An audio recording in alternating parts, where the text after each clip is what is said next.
तुमच्या हातात मोबाईल चालूच आहे. मग वरिष्ठ मॅडम फोन उचलीत नाही की आणि ह्या मॅडमचं नाव काय? मॅडमचं नाव बी सांगा मला. मॅडम आल्या म्हणायचं. मी सतीश जाधवर बोरगाव. थांबा मॅडम तुम्ही इथे कुठं चालले? मॅडम आहेत. नका जाऊ इकडे तिकडे. बोल. हा बाप्पा. सतीश जाधवर. सध्या एवढं भयभीत वातावरण आहे परिसरामध्ये. एवढं असताना पाठीमागच्या 4 दिवसापूर्वी पण मी बिबट्या पाहिला होता, पण माझ्याकडे अजिबात प्रूफ नव्हता. तरी आज सध्या प्रूफ आहे. बाळासाहेब जाधवर, सुशेन जाधवर यांनी ऑलरेडी फोटो काढलेला आहे 10:30 पावणे 11च्या टायमिंगला, 11:03 साधारण. तर ते सगळ्या म्हणजे बोरगाव ग्रुपमध्ये सर्वसामान्य सगळ्या नागरिकांना ते कळवण्यात आलं. सगळे जागे आहेत आतापर्यंत, म्हणजे आता काय टायमिंग झालेला असेल त्या साधारण 1:30 वाजलेत. तर फक्त ह्यांना बोलवल्यानंतर एकतर आलेत उशिरा, हे वन विभागाची माणसं आलेत. ते आलेत 2 बॅटऱ्या, एका बॅटरी चार्जिंग नाही, एक ह्यांच्याकडे साहित्य सुद्धा नाही. हे शासनाची चुका काय ह्यांच्या चुका ही काय आपल्याला माहित नाही.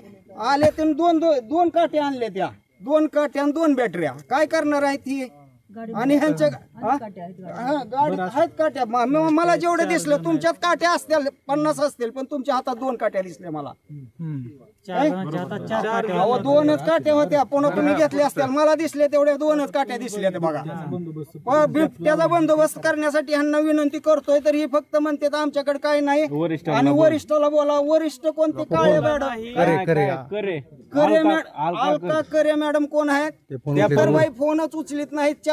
2 तास झालं. आणि ह्या मॅडमचं नाव काय मला काय माहित नाही, मी शेतकरी माणूस. पिरजादे मॅडम ह्यांचं बी काय असं एवढं काय खास म्हणजे आम्हाला इथं मदत झालेली नाही. तर ह्या बिबट्याचा बंदोबस्त करावा. तर ह्यासाठी सगळ्या गावाच्या स्वाक्षरी घेऊन सरपंच आहेत, पोलीस पाटील आहेत, तर ह्यांच्या मार्फत आपण समजा आमदार असेल, खासदार असेल, वरी अजून पुढं कुठं जिथपर्यंत जाता येईल तिथपर्यंत जाता येईल. पण ह्या अशी कुचकामी निकामी माणसं जरा आम्हाला थोडी भीतीचं वातावरण वाटायला लागलेलं आहे. ह्यांनी थोडं सक्रिय सहभाग दाखवायला पाहिजे. ट्रॅप लावावा आणि बिबट्याचा बंदोबस्त करावा, पकड्याचं नियोजन करावं. एवढं बोलतो मी. आमच्या गावाच्या शेजारी हिंड होता, एक दिवस आज आलाय आमच्या गावात.